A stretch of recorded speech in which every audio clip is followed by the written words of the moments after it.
बहुत के खिलौना मिक्स बाय करण विश्वकर्मा। खिलौना फ्री फायर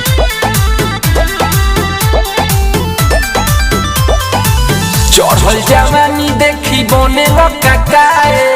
चढ़ल जवानी देखी बने लकाए बने लकाए सैया ढोली बहुत के खिलौना फ्री फायर सैया ढोली बहुत के खिलौना फ्री फायर मारी के फार दुल्हन के टाए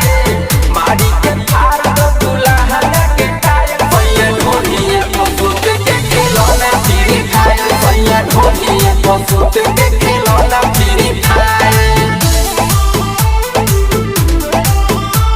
खिलौना Free Fire music by Prince Saiya ढोली बहुत के खिलौना फ्री फायर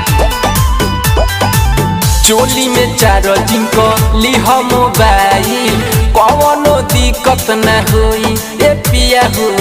कौनो दिक्कत न होई ए पिया हो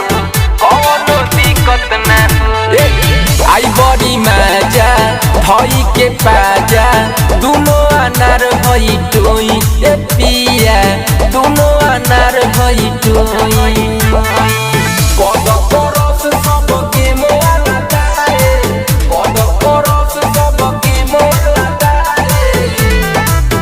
सैया ढोली बहुत के खिलौना फ्री फायर सैया ढोली बहुत के खिलौना फ्री फायर खिलौना फ्री फायर सैया ढोली बहुत के खिलौना फ्री फायर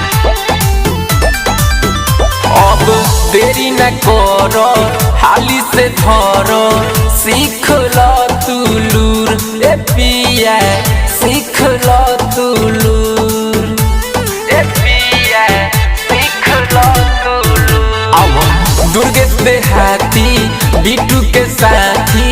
रहो न हमारा से दूर ए पिया